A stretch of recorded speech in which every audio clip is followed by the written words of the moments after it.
La mayoría de los españoles no fracasa financieramente por falta de ingresos, sino por una estructura de decisiones mal diseñada. El problema no es cuánto se gana, sino cómo se gestiona lo que entra cada mes. Y lo más preocupante es que muchas personas están convencidas de que lo están haciendo bien, cuando los números dicen exactamente lo contrario. España tiene una de las tasas de ahorro de los hogares más bajas de la zona euro. Según datos del INE y Eurostat, el ahorro neto de los hogares españoles suele moverse entre el 5% y el 8% de la renta disponible, muy por debajo de países como Alemania u Holanda, donde supera el 15%. Traducido a la vida real, una persona con ingresos netos de 1.800 euros mensuales suele ahorrar menos de 120 euros al mes, y en muchos casos, nada. A ese ritmo, incluso después de 30 años, el capital acumulado es insuficiente para absorber imprevistos importantes, mucho menos para construir seguridad financiera. Aquí aparece la primera confusión clave. Mucha gente cree que ahorrar es lo que queda si sobra algo a final de mes. En la práctica, esto significa que el ahorro compite contra el consumo, y el consumo casi siempre gana. Alquiler, hipoteca, coche, ocio, suscripciones, vacaciones financiadas y pequeños gastos diarios terminan absorbiendo todo el margen. No porque sean excesivos individualmente, sino porque no existe un sistema que priorice el ahorro de forma automática. El segundo error estructural es confundir estabilidad laboral con estabilidad financiera.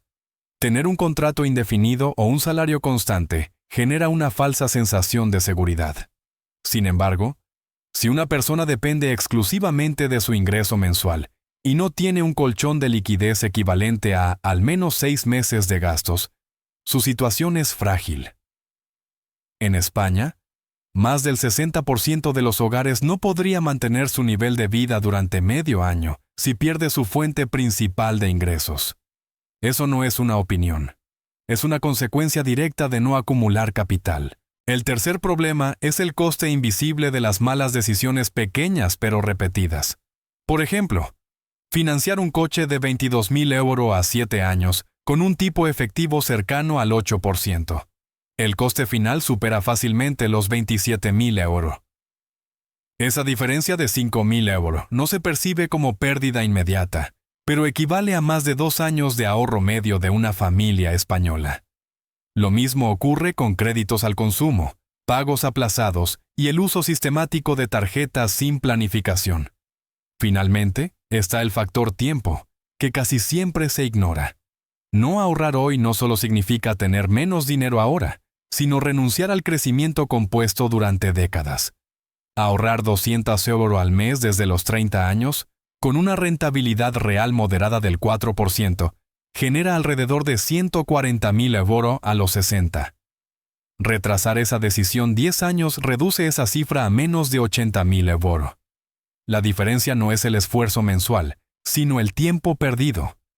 La mayoría de las personas no toma malas decisiones financieras de forma consciente.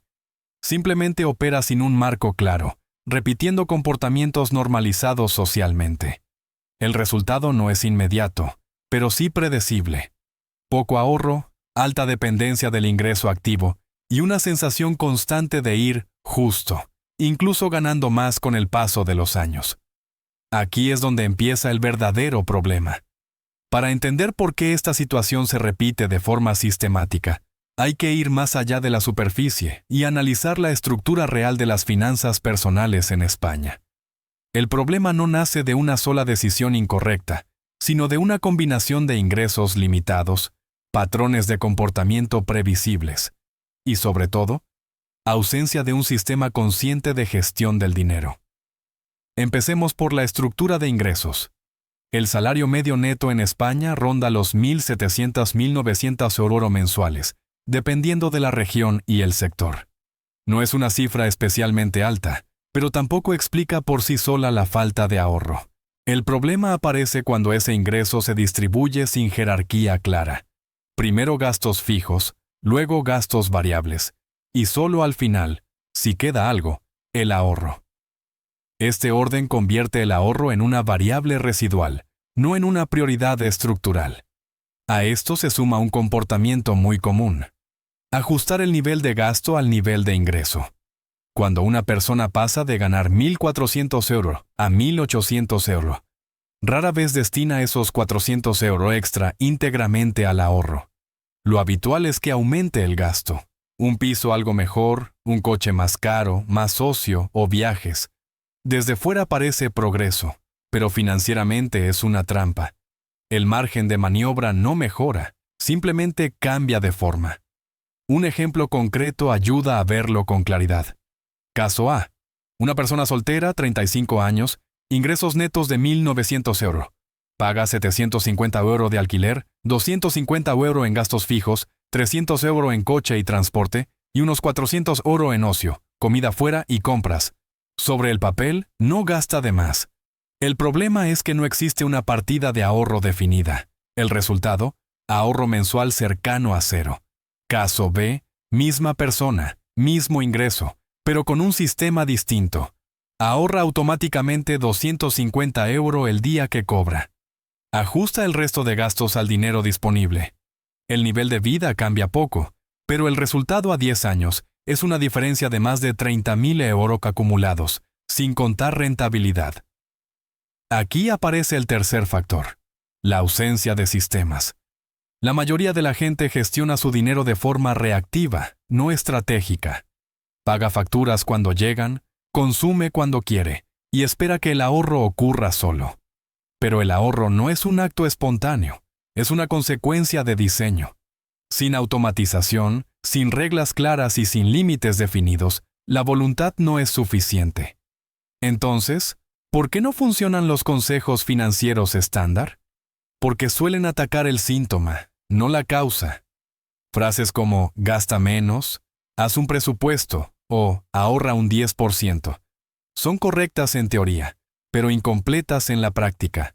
No explican cómo competir contra hábitos arraigados, presiones sociales y estructuras de gasto rígidas. Tampoco tienen en cuenta que muchas personas viven con poco margen y necesitan decisiones graduales, no cambios drásticos. Además, existe una narrativa peligrosa: la idea de que ahorrar implica sacrificar calidad de vida. Esto lleva a posponer decisiones financieras clave con la excusa de «ya lo haré cuando gane más». En la mayoría de los casos, ese momento nunca llega. El ingreso sube, el gasto lo sigue y la estructura permanece intacta.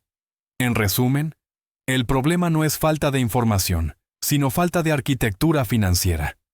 Mientras el dinero no tenga un propósito claro desde el primer euro que entra, el resultado será siempre el mismo: trabajo constante, ingresos relativamente estables y una incapacidad crónica para acumular capital a largo plazo. Cuando se analizan las finanzas personales a lo largo del tiempo, aparecen una serie de errores recurrentes que, por separado, pueden parecer menores, pero que combinados generan consecuencias significativas. El problema no es puntual ni inmediato, es acumulativo y predecible. Y en la mayoría de los casos, no está relacionado con el nivel de ingresos, sino con las decisiones que se repiten mes tras mes. El primer error clave es no definir el ahorro como un coste fijo. Para muchas personas, el alquiler, la hipoteca o el coche son obligaciones innegociables, mientras que el ahorro es opcional. Este enfoque tiene un impacto claro a largo plazo. Una persona que ahorra 0 euro durante 10 años, incluso con un salario estable, llega al año 10 con exactamente la misma vulnerabilidad financiera que al inicio. En cambio, alguien que ahorra 200 euros al mes acumula 24.000 euros en ese mismo periodo, sin asumir riesgos ni depender de rentabilidades extraordinarias. La diferencia no es el ingreso, es la decisión inicial. El segundo error es normalizar la financiación del consumo. Coches, electrónica, viajes o incluso gastos cotidianos se pagan a plazos. Esto reduce la percepción del coste real y crea una carga financiera permanente. Por ejemplo, 400 euros mensuales en distintos pagos financiados equivalen a 4.800 euros al año. En 5 años, son 24.000 euros comprometidos a consumo pasado. Si esa misma cantidad se destinara al ahorro, el escenario financiero sería completamente distinto. El coste de oportunidad aquí es alto y suele pasar desapercibido. El tercer error es subestimar el impacto del tiempo y del interés compuesto. Muchas personas posponen el ahorro con la idea de empezar cuando la situación mejore. Sin embargo, el tiempo es el factor más difícil de recuperar. Supongamos dos personas con ingresos similares. La primera ahorra 250 € al mes durante 20 años, con una rentabilidad media del 4%. El capital final ronda los 90.000 €. La segunda empieza 10 años más tarde y ahorra la misma cantidad durante solo 10 años. El resultado es inferior a 37.000 €. El esfuerzo mensual es idéntico. La diferencia es una sola decisión temporal. El cuarto error es confundir aumento de ingresos con progreso financiero. Un incremento salarial del 20% no mejora la situación si el gasto aumenta en la misma proporción. En ese caso, la capacidad de ahorro permanece estancada. A los 5 años, la persona gana más, pero sigue dependiendo completamente de su salario. A los 10 o 20 años, el riesgo es mayor. Cualquier interrupción del ingreso tiene un impacto inmediato, porque no existe capital acumulado que amortigue el golpe. Las consecuencias de estos errores no siempre se perciben en el corto plazo. A los 5 años, se traducen en estrés financiero constante y falta de liquidez. A los 10 años, en una incapacidad real para afrontar decisiones importantes sin endeudamiento.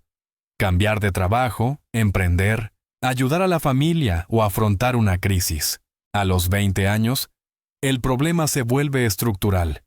Jubilación insuficiente, dependencia total de pensiones públicas y necesidad de seguir trabajando más allá de la edad prevista. Todo esto ocurre incluso en personas con ingresos considerados correctos para el estándar español. Por eso, el foco no debe ponerse exclusivamente en ganar más dinero, sino en cómo se toman las decisiones básicas desde el primer euro. Sin un cambio en ese punto, cualquier mejora de ingresos solo retrasa el problema, pero no lo resuelve. Resolver este problema no requiere estrategias complejas ni asumir riesgos elevados. Requiere cambiar la lógica con la que se gestiona el dinero y construir un sistema sencillo, repetible y estable en el tiempo. El objetivo no es maximizar rendimientos a corto plazo, sino asegurar consistencia financiera a lo largo de décadas. La solución central es tratar el ahorro como una obligación estructural, no como una intención. Esto se logra mediante un sistema de asignación automática del ingreso desde el primer momento en que entra el dinero. En términos prácticos, significa que el ahorro se ejecuta antes de que el dinero sea visible para el gasto. La mecánica es simple. El día de cobro, una parte fija del ingreso, idealmente entre el 10% y el 20%, según la situación personal, se transfiere automáticamente a una cuenta separada. Esta cuenta no debe estar vinculada a la tarjeta de uso diario. Su función es clara: acumulación de capital, no consumo. El resto del ingreso se utiliza para cubrir gastos fijos y variables. El orden es clave. Primero ahorro, luego gasto. No al revés. Este sistema funciona porque elimina la dependencia de la fuerza de voluntad. Cuando el ahorro es automático, no compite con decisiones diarias. No hay que decidir ahorrar. El sistema ya lo hace. La persona simplemente aprende a vivir con el dinero disponible, no con el total del ingreso. En la práctica, el ajuste suele ser menor de lo que se espera, especialmente cuando el porcentaje se introduce de forma gradual. Un segundo componente del sistema es la creación de un colchón de liquidez. Antes de pensar en invertir, es necesario acumular entre 3 y 6 meses de gastos básicos en una cuenta de alta disponibilidad. Este capital no busca rentabilidad, busca estabilidad. Su función es absorber imprevistos sin recurrir a deuda. Desde el punto de vista del riesgo, este paso reduce de forma significativa la fragilidad financiera, incluso aunque el rendimiento sea cercano a cero. Una vez construido ese colchón, el siguiente paso es dar al ahorro un propósito de largo plazo. Aquí entra la inversión, pero de forma controlada y comprensible. para la mayoría de las personas, soluciones diversificadas y de bajo coste, como fondos indexados o planes de inversión periódica, son más estables que intentar seleccionar activos individuales. La lógica es sencilla. Diversificar reduce el impacto de errores concretos y el bajo coste evita que las comisiones erosionen el capital con el tiempo. La estabilidad del sistema no proviene de predecir el mercado, sino de la regularidad. Invertir la misma cantidad cada mes, independientemente del contexto, reduce el riesgo de entrar en el peor momento y suaviza la volatilidad a largo plazo. No es una estrategia rápida, pero sí consistente. Históricamente, los mercados diversificados han recompensado la disciplina y el tiempo, no la especulación. Es importante subrayar que este enfoque no depende de ganar más dinero. Funciona con ingresos medios porque está basado en proporciones, no en cifras absolutas. Ahorrar 150 € al mes de forma constante durante 20 años, con una rentabilidad moderada, tiene un impacto real.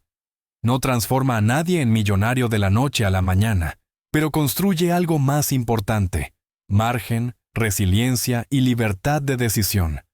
En esencia, la solución no es financiera en el sentido tradicional, es estructural. Cambiar el orden, automatizar las decisiones clave y reducir la fricción entre intención y acción. Eso es lo que convierte un ingreso normal en una base sólida para el largo plazo. Si se observa el conjunto completo, el problema y la solución forman una estructura clara. La mayoría de las dificultades financieras no surgen por azar ni por falta de capacidad personal, sino por un orden incorrecto en la gestión del dinero. Ingresos que entran sin un destino definido, gastos que se adaptan automáticamente al salario y ausencia de mecanismos que protejan el ahorro en el tiempo. Cambiar esa estructura cambia el resultado, incluso sin modificar el nivel de ingresos. El sistema se puede resumir en 4 elementos concretos. Primero, el ahorro se trata como un coste fijo y se ejecuta de forma automática el día de cobro. Segundo, se construye un colchón de liquidez suficiente para cubrir entre 3 y 6 meses de gastos básicos, con el único objetivo de reducir la dependencia de la deuda. Tercero, una vez asegurada esa base, el ahorro se orienta a largo plazo mediante instrumentos diversificados y de bajo coste, con aportaciones periódicas. Cuarto, el nivel de gasto se ajusta al dinero disponible después del ahorro, no al ingreso total. Los efectos de esta estructura no son inmediatos, pero sí medibles. Tras el primer año, el cambio principal es operativo. Existe un control real sobre el flujo de dinero y una cuenta de ahorro que deja de estar vacía. Para una persona que ahorra 200 € al mes, esto significa acumular alrededor de 2.400 € en 12 meses. No es una cifra espectacular, pero sí suficiente para cubrir imprevistos menores sin recurrir a financiación. A los 5 años, la diferencia se vuelve estructural. El colchón de liquidez está completo y el capital acumulado, incluso con rentabilidades moderadas, supera fácilmente los 15.000, 20.000 €. En este punto, la persona tiene margen para tomar decisiones sin presión inmediata. Cambiar de trabajo, reducir horas, afrontar gastos familiares o simplemente absorber una crisis económica sin desestabilizar su vida financiera. A los 10 años, el efecto compuesto empieza a ser relevante. Manteniendo el mismo esfuerzo mensual, el capital puede situarse en el rango de 35.000, 50.000 €, dependiendo del perfil y del contexto de mercado. Más importante que la cifra es la posición financiera. Menor dependencia del salario, menor exposición al endeudamiento y una planificación realista de objetivos a largo plazo, incluida la jubilación. La instrucción inmediata es concreta y ejecutable. Primero, calcular los gastos mensuales básicos con precisión. Segundo, definir un porcentaje de ahorro asumible y automatizarlo en una cuenta separada el mismo día de ingreso. Tercero, eliminar o no asumir nuevas deudas de consumo mientras se construye el colchón de liquidez. Cuarto, una vez alcanzado ese colchón, Establecer una inversión periódica sencilla y constante, sin intentar optimizar cada movimiento. Este enfoque no promete resultados rápidos ni soluciones extraordinarias. Lo que ofrece es coherencia entre ingresos, decisiones y tiempo. Cuando el dinero tiene una función clara desde el primer euro, el resultado deja de depender de la suerte o de circunstancias externas. No es un cambio radical de estilo de vida, sino una corrección de estructura. Y en finanzas personales, esa diferencia es la que determina el resultado a largo plazo.